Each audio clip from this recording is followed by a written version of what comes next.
ভোটের আগেই বিদেশি প্রতিষ্ঠান ডিপি ওয়ার্ল্ডের হাতে যাচ্ছে চট্টগ্রাম বন্দরের নিউমোরিং কন্টেইনার টার্মিনাল বা এনসিটি।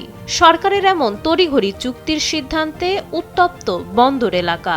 প্রতিবাদে ৩১ জানুয়ারি থেকে শাটডাউন কর্মসূচি ঘোষণা করেছেন শ্রমিক কর্মচারীরা। লালদিয়া বা পানগাঁও টার্মিনাল দীর্ঘমেয়াদে দেওয়া হলেও এনসিটির ক্ষেত্রে সংযুক্ত আরব আমিরাতের ডিপি ওয়ার্ল্ড থাকতে চায় মাত্র ১৫ থেকে ২০ বছর। কারণটা বেশ কৌশলী।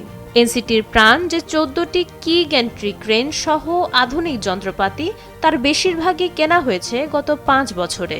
এগুলোর সর্বোচ্চ কার্যক্ষমতা বা আয়ু থাকে গড়ে ২০ বছর।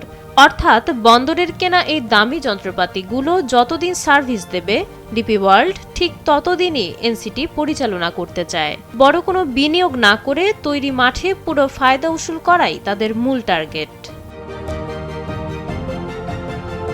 এনসিটি এখন বন্দরের সোনার খনি। গত ৫ বছরে এখান থেকে নিট মুনাফা ২৩৩ কোটি টাকা থেকে বেড়ে দাঁড়িয়েছে ৬৫০ কোটি টাকায়। বর্তমানে প্রতি কন্টেইনারে বন্দরের আয় প্রায় $১০০, যেখানে ডিপি ওয়ার্ল্ডের প্রস্তাব নিয়ে রয়েছে বড় ধরনের দর কষাকষি।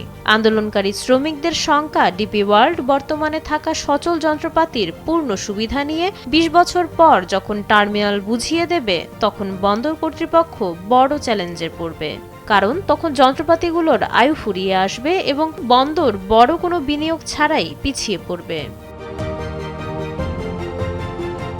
এনসিটি পরিচালনায় বিদেশি কোম্পানির সাথে চুক্তিতে হাইকোর্টের সবুজ সংকেত আসলেও পরিস্থিতি শান্ত হয়নি।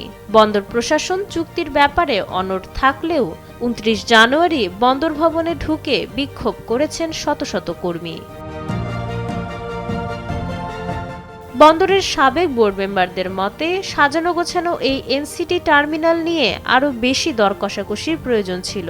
এখন দেখার বিষয়, সরকার কি শেষ পর্যন্ত শ্রমিকদের দাবি উপেক্ষা করেই চুক্তিতে যাবে, নাকি নতুন কোনো সমাধান আসবে। মাইশা মালিহা, সময়ের আলো।